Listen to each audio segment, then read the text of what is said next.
Hi, I'm Priya Aneja. I'm Paul Schrimpf. And I'm Jeff Gorgie. And this is Profit's Healthcare Transformers podcast, where we'll be talking to leaders in healthcare who are focused on transforming their organizations to drive the next level of growth for their business and for healthcare. Transformation is one of those terms that has a lot of layers to it. Sometimes it's about innovation. Sometimes it's about shifting the way you do business. Sometimes it's about your overall operating model, and sometimes it's to a specific department or function. It's also about people, helping them navigate the discomfort that comes with change, but also motivating them to engage in the journey of transformation, from the CEO to the newest employee. It is a journey, and that's why we created this podcast, to break down this multidimensional, dynamic topic of transformation, one story at a time. Are you ready to dive in?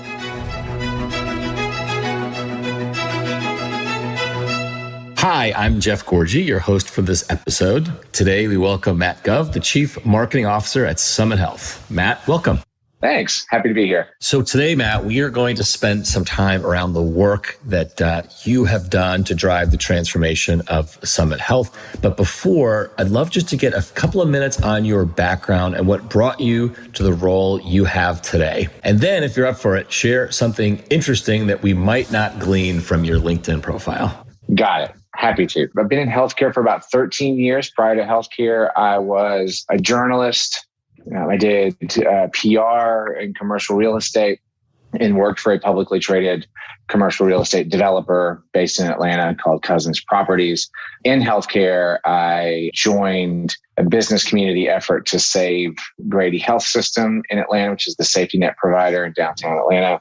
We were successful in doing that. So it was quite an extraordinary experience. And then I went to Piedmont Healthcare, which is the largest healthcare system in the state of Georgia, where I was the chief consumer officer charged with both running marketing, but then also helping drive our digital experience transformation in our attempts to really try to build the experience around the customer/patient, depending on where you stand on use of those words in healthcare. I mean, now, 2.5 years ago, I joined Summit Health, which is created by the merger of CityMD, which is the largest urgent care provider in the New York City metropolitan area, and Summit Medical Group, which is now also operating under the brand name Summit Health, which is a large and continuing to grow multi-specialty practice with probably more than 200 locations at this point across New Jersey and New York. But you asked about LinkedIn, and one thing that might not make my profile. During COVID, and really in spring of 2020, when I left New York and I came back to Atlanta, I learned how to make biscuits from scratch, which as a Southerner is a skill I should have had a long time ago. But so I make a mean homemade Southern style biscuit. Who's more impressed, your Southern friends or your new Northern friends? My son, honestly, my 9-year-old son, who can now be served a sausage, egg, and cheese biscuit on a Saturday morning before a soccer game. He's super happy.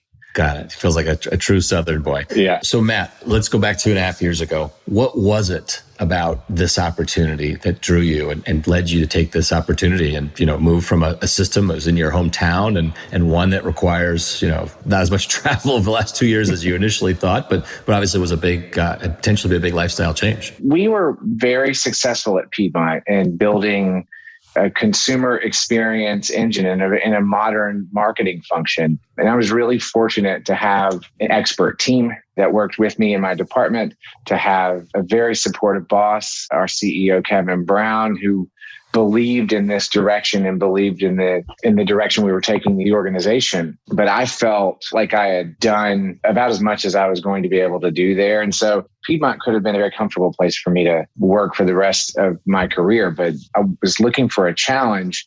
And something that you may remember from the time when we worked together is that retail-like healthcare is very important to me. When I started at Piedmont, we had 0 retail or urgent care locations. By the time I left, we were somewhere around 70. And I was very excited about the potential of that and helping support the growth of that in our organization. I was aware of CityMD and its really rapid growth in the New York metropolitan area. And so when I was first approached about this role, it was to be the chief marketing officer for CityMD. And that was a very attractive thing for me because they really had figured out how to create a retail-like experience better than any urgent care operation that I've seen in all of my visits to other healthcare organizations across the country. And so to be a part of that in such a unique and competitive market like New York really felt like an exciting challenge.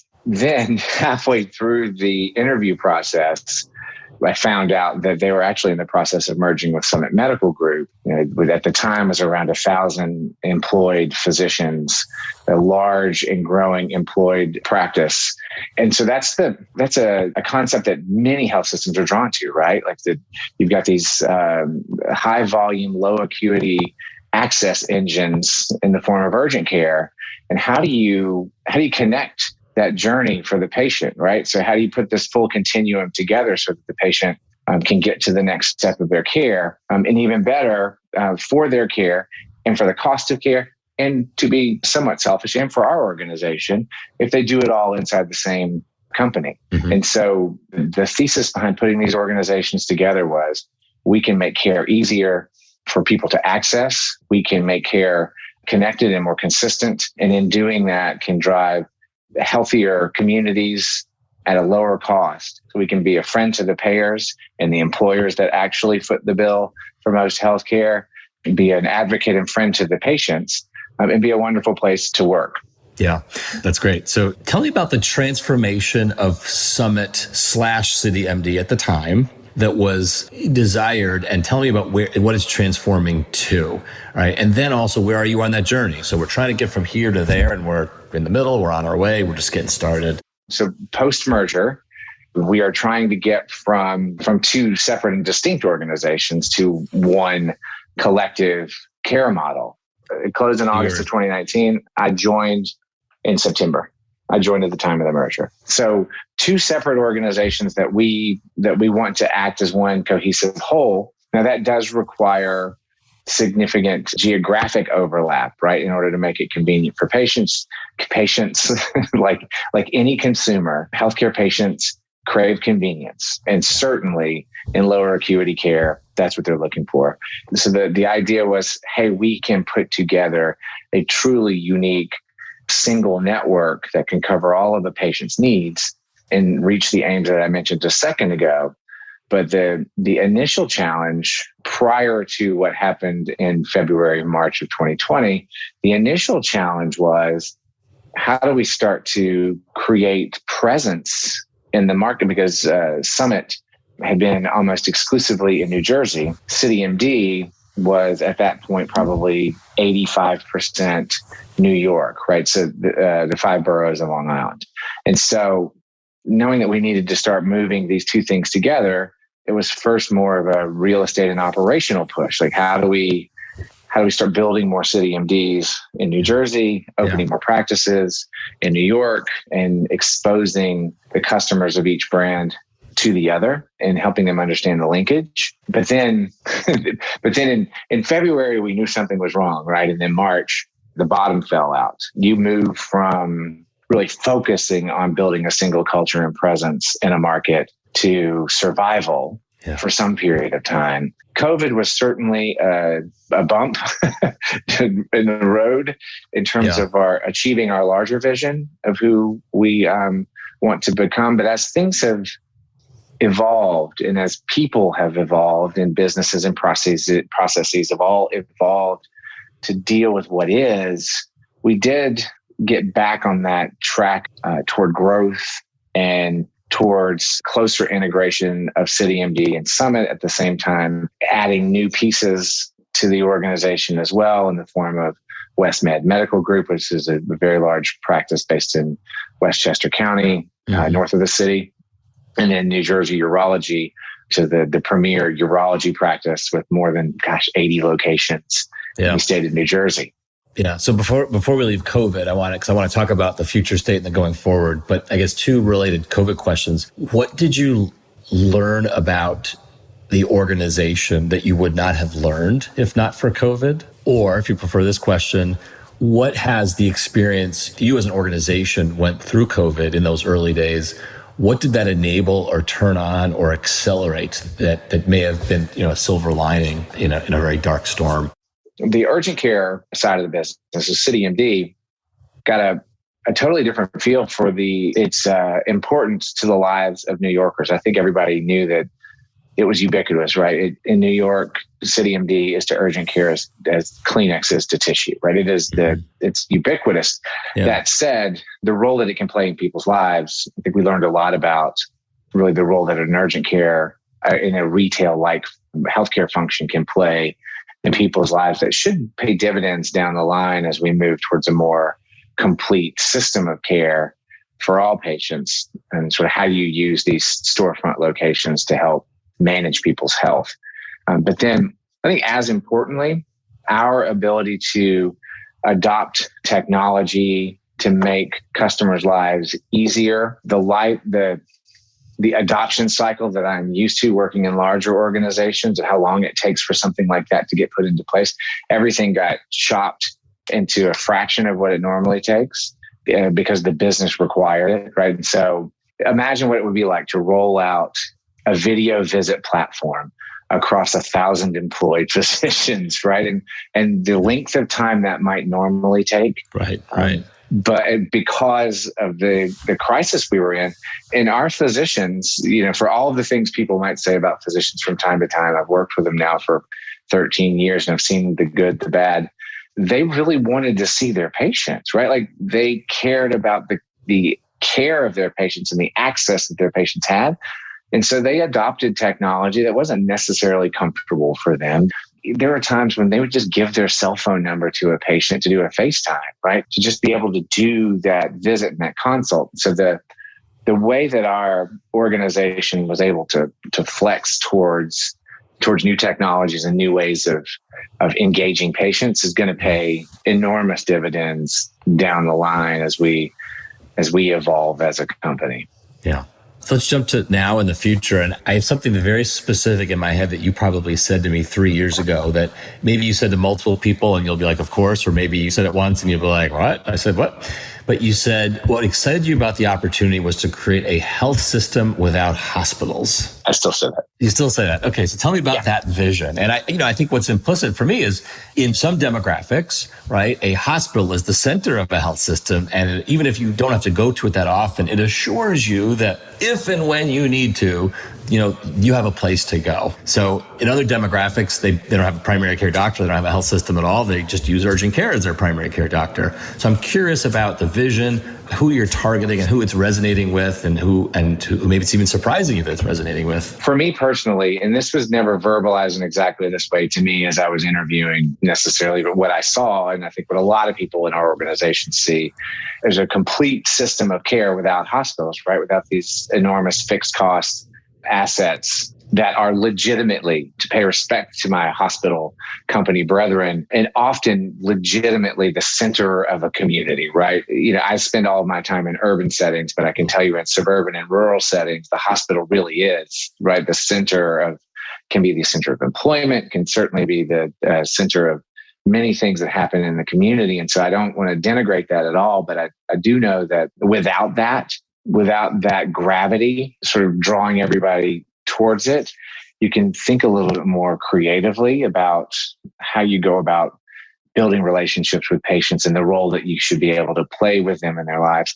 And being somewhat hospital system agnostic is a really cool thing in a market like New York, where there's, there's a dozen health systems of some size and importance, right? And so we can be an important part of our customers' lives, of our patients' lives, while still them being able to access care at whatever hospital they need to. And so how it plays out every day is, I think, an even higher recognition of the importance of experience, right? Because we don't have that hospital asset that people sort of view as, like you said, as almost like a safety net. It's there. We don't have that to rely on, right? They don't choose a relationship with us in case the worst thing happens. They choose a relationship with us sometimes out of convenience, often out of a relationship with a provider. But longer term, we expect that they'll choose a relationship with us because we can provide them every bit of care that they need outside of a hospital setting, outside of the most acute settings. And we can put together the relationship and the experience through technology and personal touches that other healthcare providers, particularly those that revolve around hospitals, are going to be more challenged to do, because the best way to say it is that if they don't get the care in the hospital, then they can't make it financially. And that's just not the case with us because we don't have them. So give me the 30-second pitch to a new consumer, a new millennial that's moved to New York City, taken a job, has good, robust insurance. Why do they need a primary relationship with a healthcare organization, and why Summit?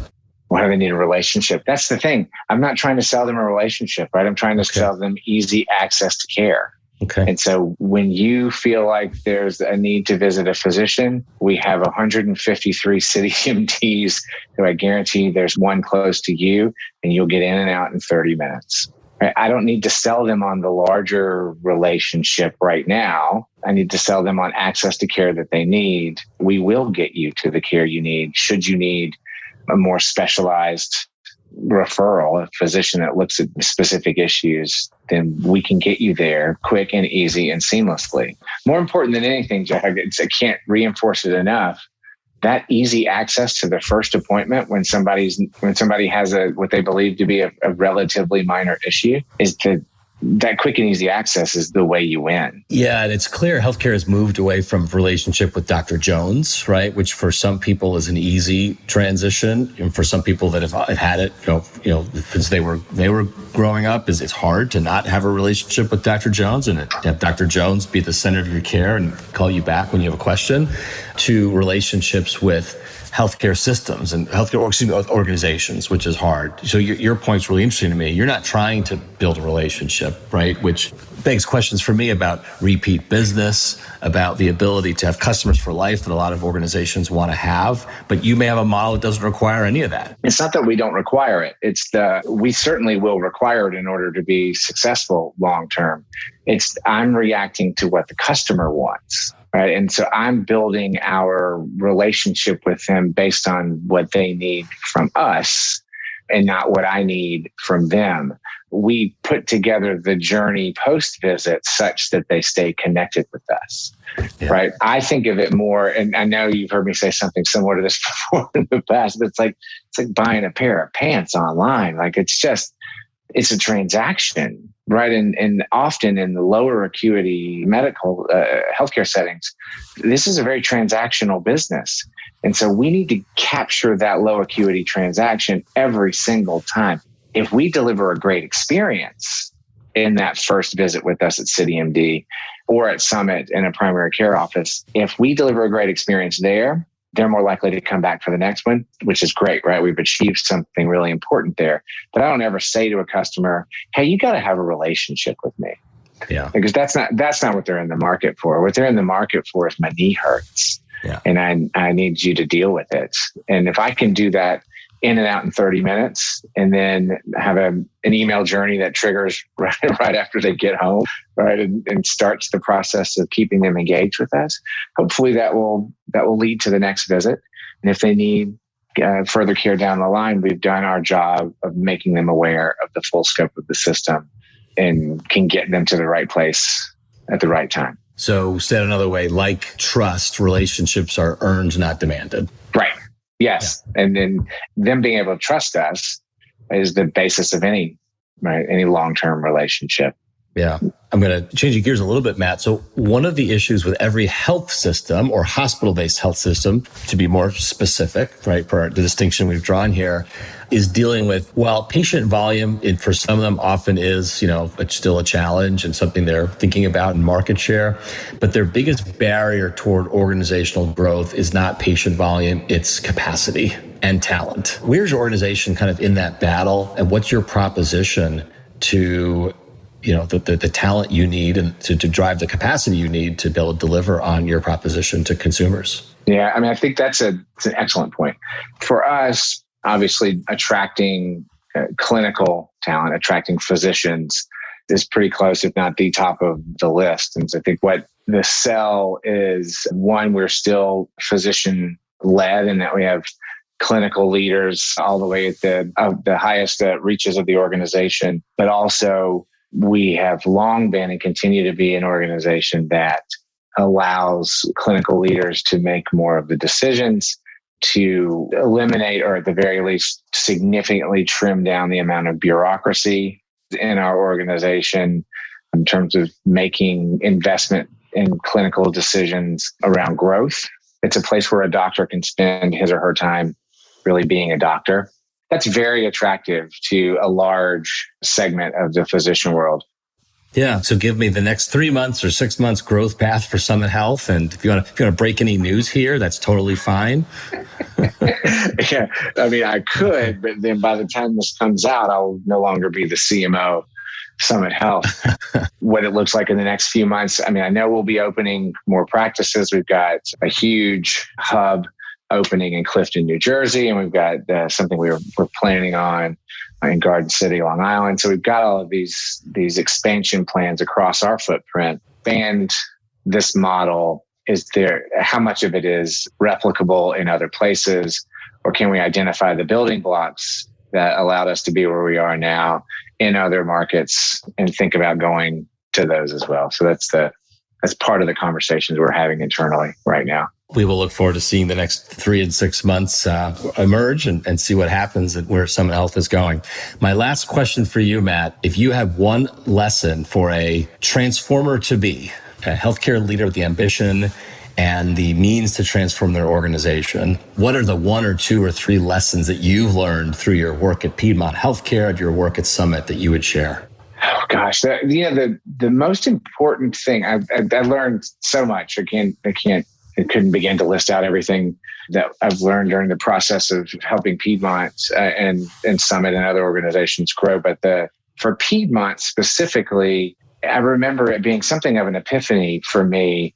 So we talked about experience a lot, right? We're going to build this unique and new customer experience, that your brand is nothing more than the sum of the experiences a customer has with you. And yet we hadn't really fully engaged operations in that conversation. And so I would say anybody that comes from my side of the organization, that comes from the marketing and experience world, don't start this journey without having operational partners to be with you at every step of the way, because this brand and experience you're trying to build breaks down the moment someone at the counter at a physician practice or at an urgent care can't deliver on it because you haven't included them. That's my best lesson. That's great. Matt, it's great to have you on the podcast. Thanks for being a part of it. And we'll be watching. Oh, thanks for inviting me. It's great to talk to you. All right. Take care.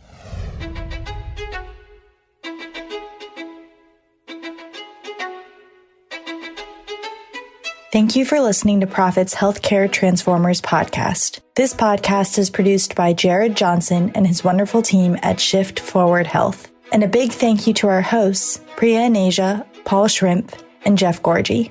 If you liked today's episode, you can find more great content like this at prophet.com/thinking. I'm Anna Kuno, the senior editor of this podcast. Thank you for listening.